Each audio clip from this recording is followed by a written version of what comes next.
Roll call. Councilmember Chapados? Here. Councilwoman Gussie? Here. Councilmember Manfredi? Here. Councilmember Smith? Here. Councilmember Wade? Here. Vice Mayor Brown? Here. Mayor Price? Here. Vice Mayor, we have a quorum. Thank you. Council, is there any agenda items that you have any concerns about or questions for?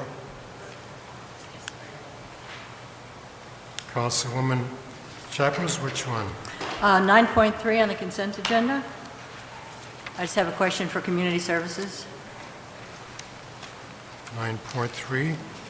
Would you want that to be dealt with right now? You want to wait? No, if I can have the question answered now, I'll be fine. Okay, can we have this one, community services? Ms. Reeser, I'm sorry. there's a question for you regarding agenda item 9. Yes, the liquor license. Come up.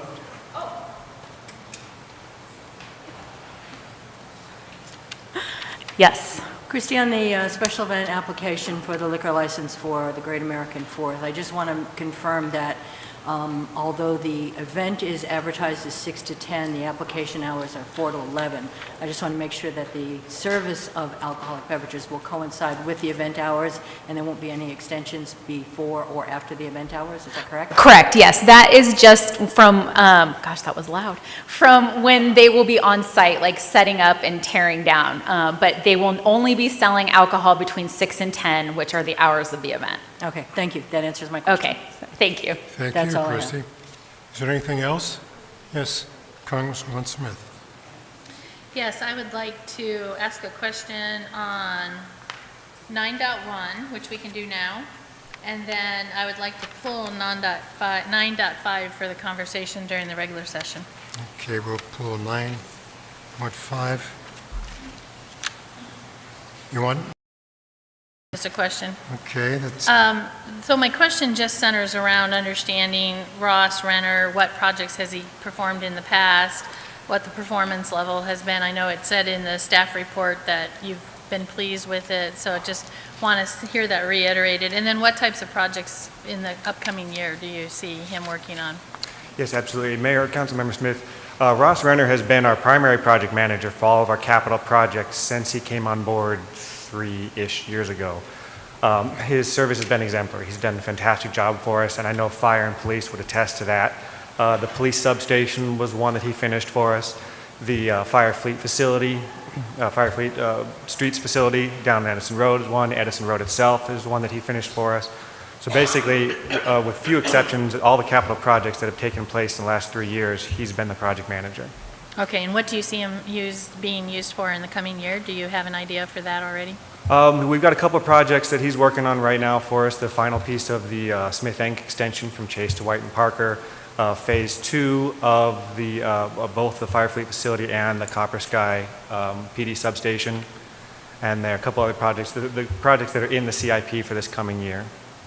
Okay, I'm fine with that. Thank you. Thank you. you pleased with that? Yes, I am. Thank you. 9.5, legal counsel thought we needed formal action on Yeah, that. I'm fine with the formal action. Okay. I just want it pulled All right, from consent. 9.5 will be pulled. Is there anything else? Okay, 3.2, any conferences that council members attended? Yes, Councilman Wade?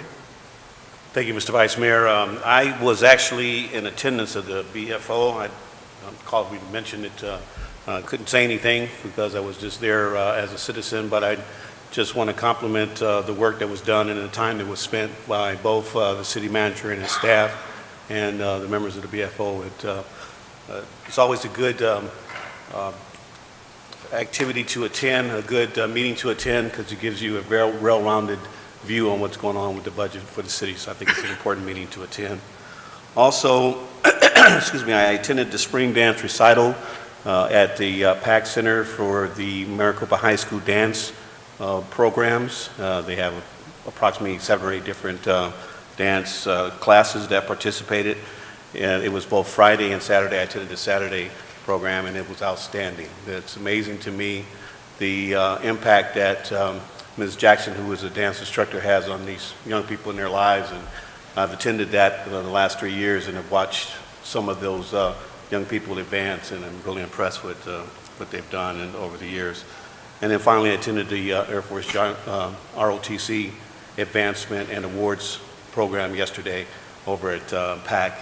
And what can I say? Air Force people in the room, for me, that's all I need. That's all I need is Air Force people in the room. So I was very proud, as an Air Force retiree, to see these young people advance, and knowing that there's been a couple of generations that's gone by since I retired from the Air Force, unfortunately, but it was nice to see that the new group coming up has our back, and we're well in hand with them. So thank you. Thank you. Anyone else? Yes. So I didn't see Thank you, it. Vice Mayor. That's okay.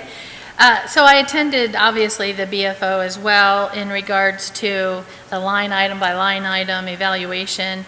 I think the city did a really great job in coming forward with a first draft of the budget for fiscal year 2017-18. There were some modifications that were suggested, so I know we'll be hearing back from staff on some of those thoughts and questions, but I think it was a very good day, and actually well done by the city in terms of their preparation. So I also attended the bike pedestrian crossing design stakeholder meeting, which was very fascinating. So for those that don't know exactly what that is, because it's a long name, it was brought to our attention during a Heritage District meeting that when the overpass goes in, there's not going to be an easy way for those who live in the Heritage District to get from one side of the tracks to the other side of the tracks. In fact, the example was used for a gentleman who's in a wheelchair who loves to go and have dinner or lunch every day at the headquarters, but he lives on the opposite side of the tracks. So in order for him to do that, he would have to go all the way down to the end of the ramp on the south side of the tracks, take the sidewalk all the way over to the very beginning of the overpass on the north side of the track, all the way to come back to the center point, which is where headquarters is.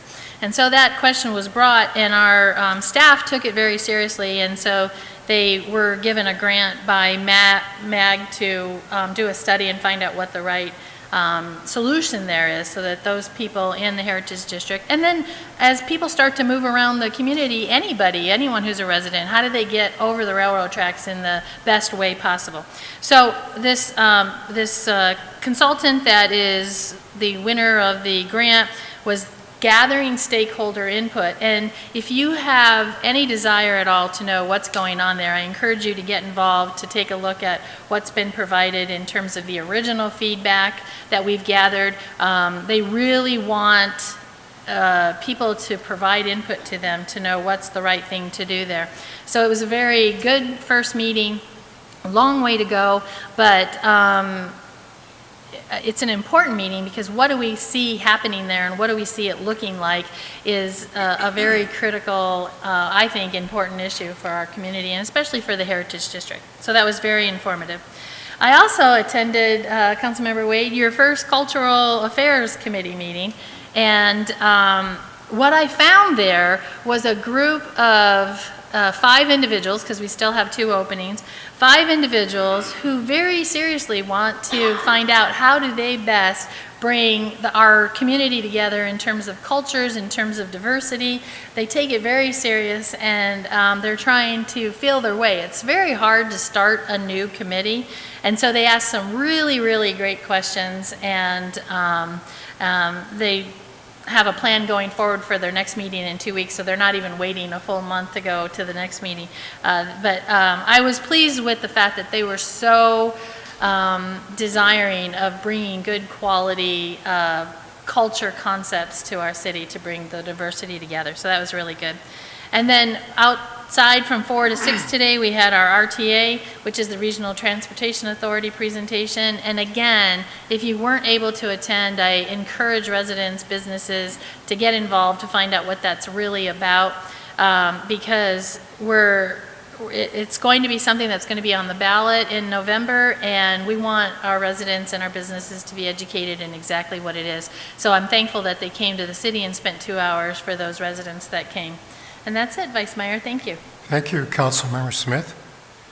I had the pleasure on May 26th, along with some other representation from the meter board, to attend the issue of Hail to Education. This is an annual event recognizing Maricopa County's community colleges. And the honoree this year was our own Dr. Ioana Mofesis. Dr. Mofesis, as many of you know, has been helping Maricopa for a number of years, starting with since 2004. 2009, she had a contract with us, with the Economic Development Department. She has recently finished a strategic plan for us, but it was a wonderful turnout. In fact, it was a packed room at the Sheridan, and Dr. Mofesis was very grateful for the Maricopa City representation. She emailed both the mayor and myself thanking us for attending. Denise also attended. So it was a very wonderful affair, and we're very happy for her. Thank you. Number 3.3, Josh, you want to speak to the Smith Inc. Road, Maricopa County? Maricopa Public Library?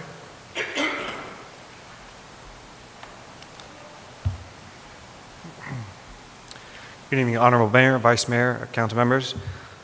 Thank you for this opportunity this evening.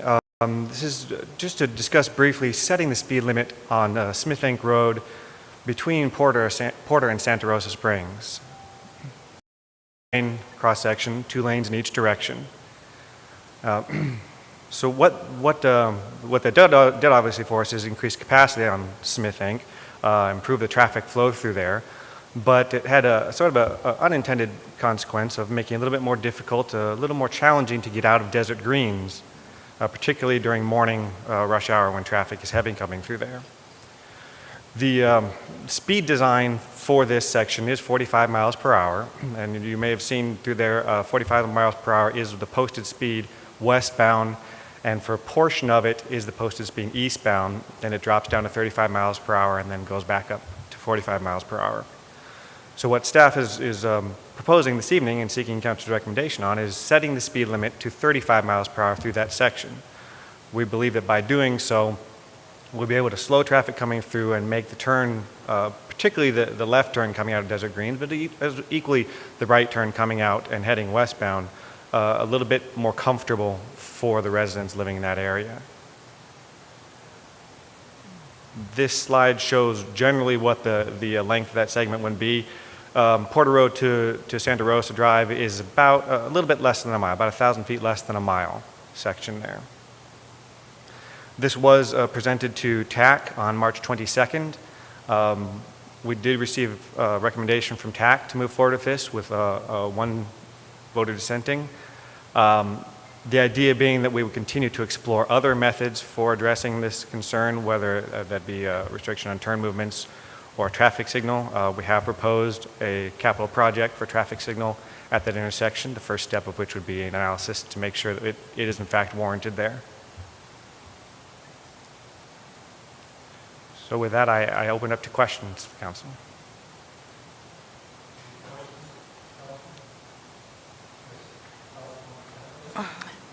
Josh, is there any planned development right now for the parcel east of where the library is, near the intersection of Porter? Mayor, Vice Mayor, Councilmember Chapados, there have been some plans brought forward for and I'm going to turn to Martin as I say this, a school? Yes, a school. I don't believe it's gone beyond the pre-application phase at this point. Martin? Yeah, very good, thank you. But yeah, that is the current plan for that right now. If and when that project evolves, would that intersection be required to be signalized at that point, or do you still have to go through the warrants? Yes, Mayor, Vice Mayor, Councilmember Chapados, you're talking about the signalization of Porter Road and Smith Inc. They would be required to upgrade the signal so that it signals all 4 legs of the intersection. Okay. So right now it is just east-west and then the north on Porter Road. Okay, thank you. Any other questions? Thank you, Josh.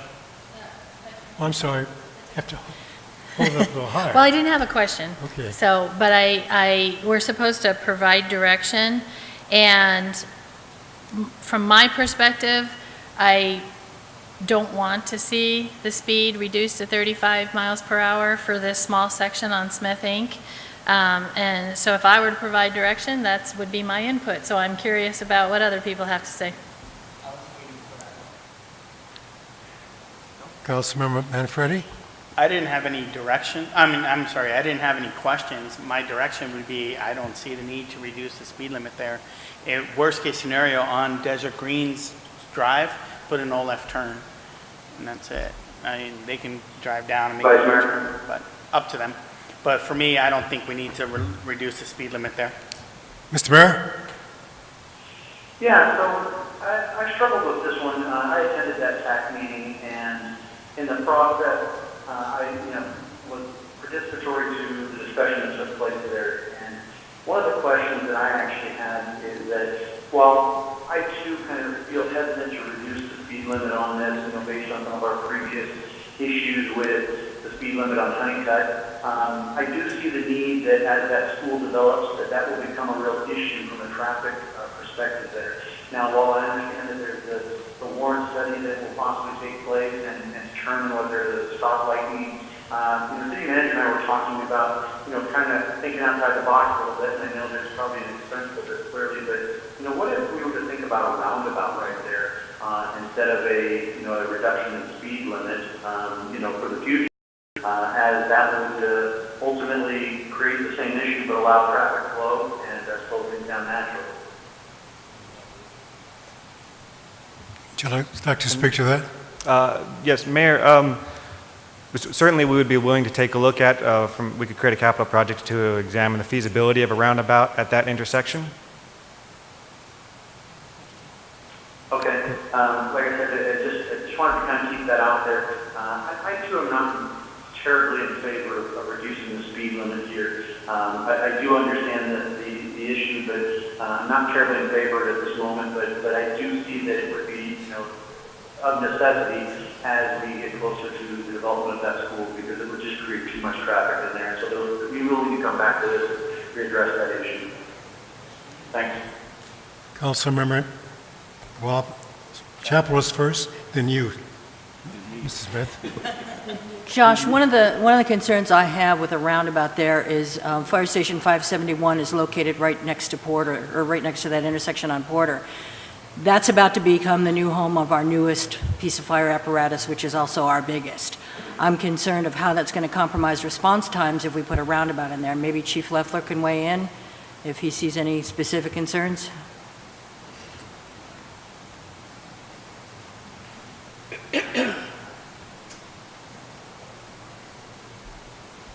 Vice Mayor, Councilmember Chapados, that's a valid point. Typically, the roundabouts are designed in such a way that they can navigate that. As long as it's got the turning radius capability to accept our fire truck, I don't see it being a very big problem. I would say that the center diameter of the roundabout would have to be somewhat smaller. But it's 6 to 1, half dozen the other. Okay. Thank you.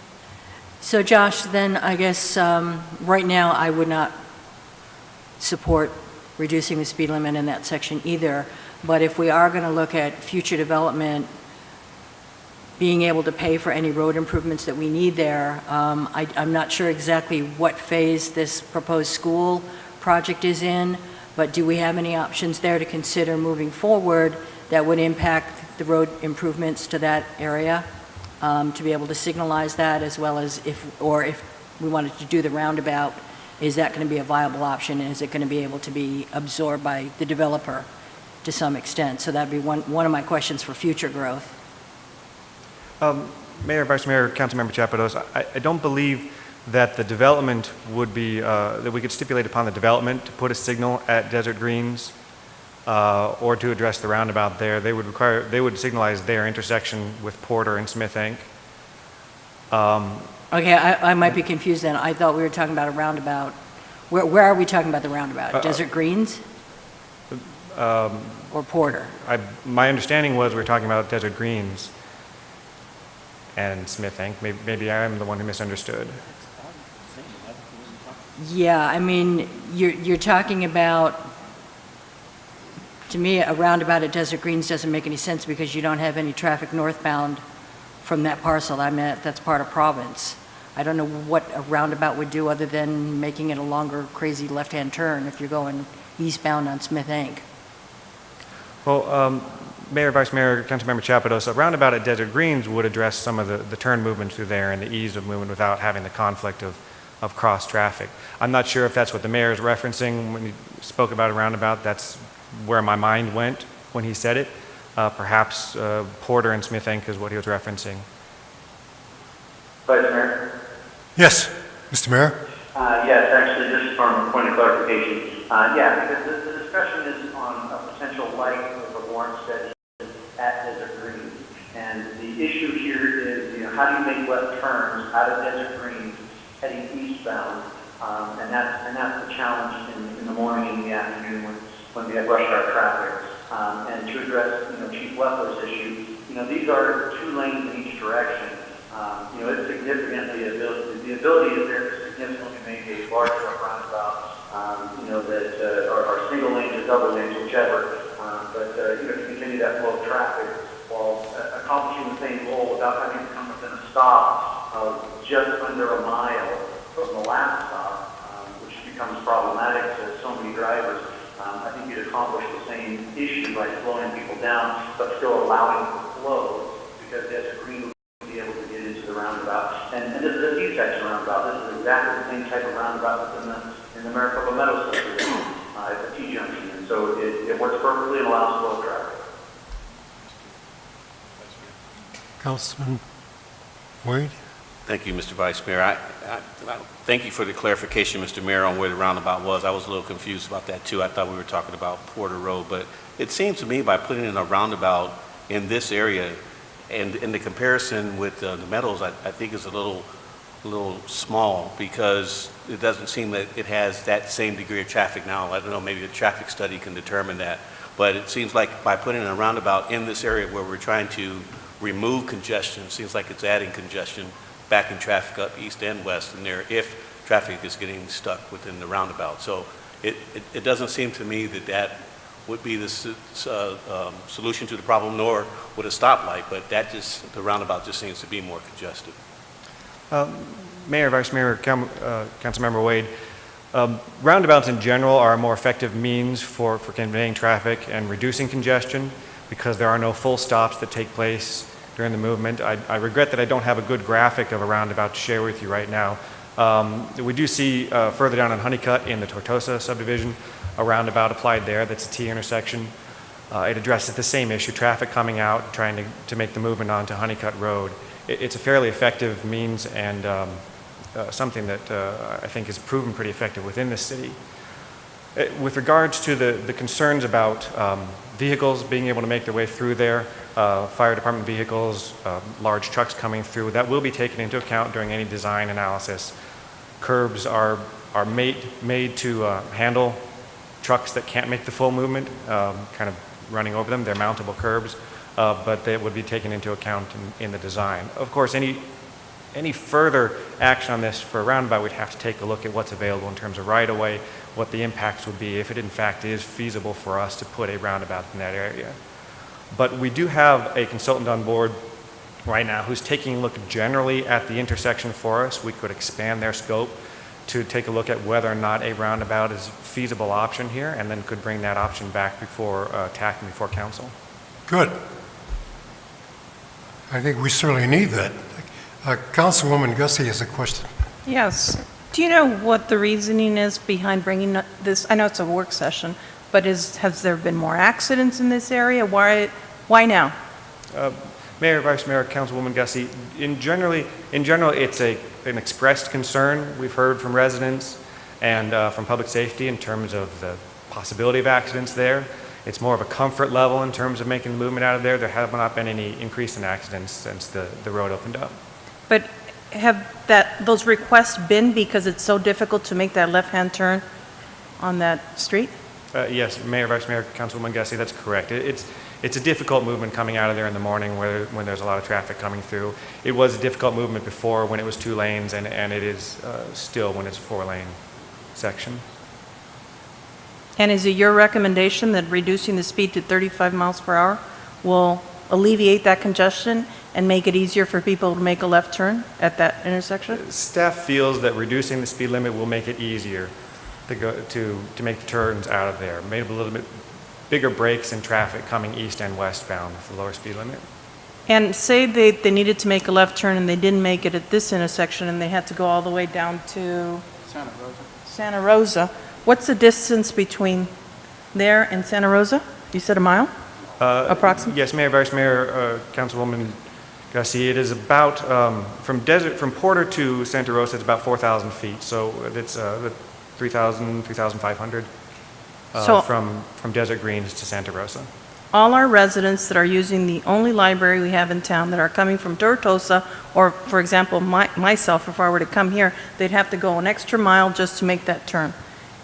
If they wanted to safely make it without, right now, it is close to impossible to make that turn. It is, at the speed that they're going, I'm afraid to make that turn, so I do go all the way down here. But what I'm saying is, if we do not reduce it to 35 miles per hour, there's still going to be a lot of residents that are risking their safety and also probably going to go that extra mile just to avoid an incident, right? It's possible. Yes. Well, I'm in favor of definitely reducing the speed to 35 miles per hour. Thank you. Councilman Manfredi? Not a question, a comment, really. Thank you for dealing with us, right, asking all these questions. My comment is, I don't think we need a roundabout there. You know, it was 45 degrees when it was 45 degrees, I wish. It was 45 miles an hour when it was a 2-lane, right? Yeah, Mayor, Vice Mayor, Councilmember Councilmember Manfredi, it was 45 miles per hour to the west and 35 miles per hour eastbound when it was 2-lane. All right, so going the other way, okay. So I don't think we need to go down to 35. Personally, when I make the turn out of there, I've done it before. I haven't had that much of a problem with it, and except probably during rush hour, but at rush hour times, I don't think anybody's actually going 45 there because so much traffic anyway. And you go down to Santa Rosa, straight down, make the turn. Yeah, I don't see the need for it, but yeah, I'll go with the will of the council. Councilmember Smith? Regarding the roundabout, I would concur. I don't see a need for it. Wouldn't want to spend additional money to do a study to evaluate it. I liken it to, it's not exactly the same because it's a matter of wanting to go east, basically. But for those folks that live in Rancho El Dorado, another main entrance on Smith Inc. is Vintage. And it's challenging to make a left-hand turn on Vintage as well. So do we do a roundabout there to make that easier? It seems like we're maybe creating ourselves a little bit of a problem in terms of people wanting roundabouts just because it's difficult to make a left-hand turn. When I want to go left, because I previously lived in Rancho, I go down to Santa Rosa. It's an extra probably 500 feet, as you indicated, or yards, whatever. So Santa Rosa, to me, is a safe option for going left. I don't think it's asking too much. And it's definitely saving the city money in regards to doing an additional study for a roundabout and saving the money for developers when whoever has to put that roundabout in goes to have to do that. So I'm not in favor of reducing the speed or doing any evaluation on a roundabout. I think going down to Santa Rosa is a perfectly logical solution. Councilmember Chapados? To bring this back, obviously, there's a request for additional information. One of the things I'd also like to know is what's been the frequency of vehicular accidents at that intersection and at the 2 east and west of those intersections? Is there a current problem? The other issue that I have is even if we were to reduce it or leave it as it is, I think we also are probably faced with some enforcement challenges for that stretch of a road based on our resources. is enforcement going to continue to be a challenge, regardless of what the speed limit is?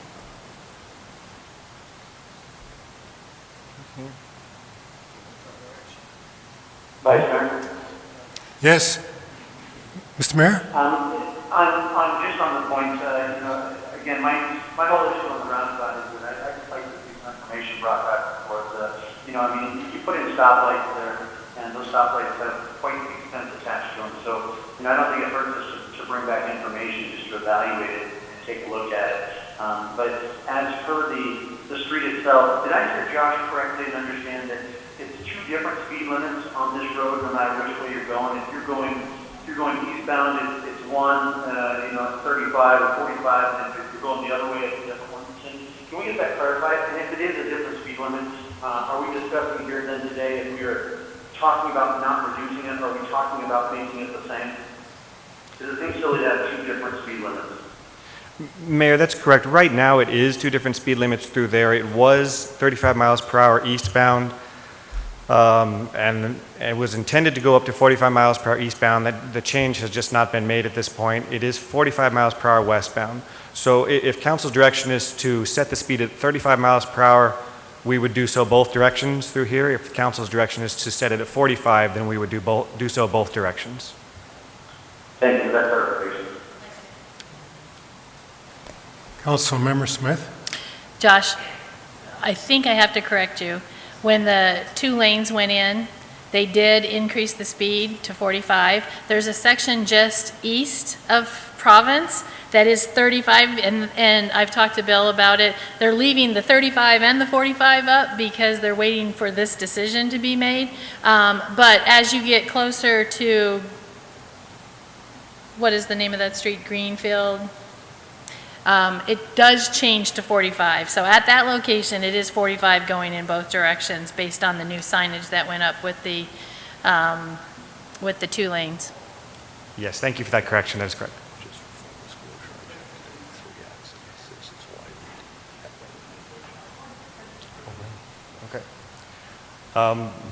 Mayor, Vice Mayor, council members, the chief just informed me that there have been 3 accidents at that intersection since it's been widened. Since it's been widened? That's the information I've just received, yes. Do we know how many of those were as a result of trying to negotiate a left-hand turn? The chief informs us all 3 were turning. Yes. Question, Mr. Manfredi? It would seem the easiest solution to that is then on that road, make it a no left turn. Easy solution, no accidents, and we don't have to worry about the speed limit. And then you go 500 yards the other way, and it's a light, so if you're you can make your turns all you want over there. I mean, that would be the easiest solution, is no left turns. We did it on 347 at Honeycutt, and that was a mess. Now it's just a mess. But before it was really a mess. But at least we fixed it a little with no left turn. Is that a consensus? No left turn?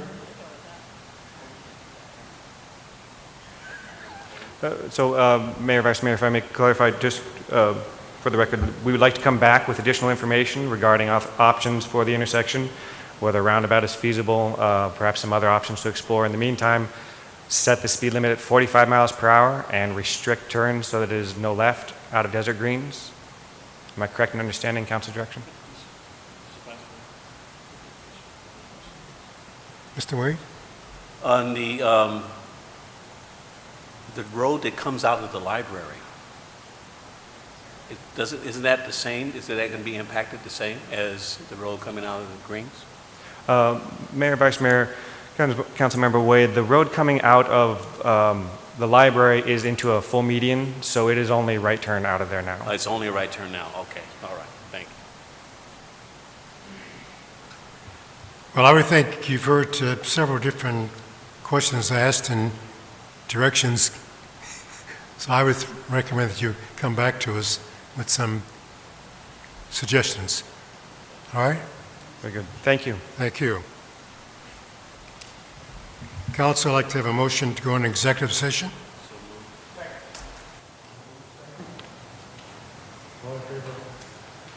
Aye. Aye.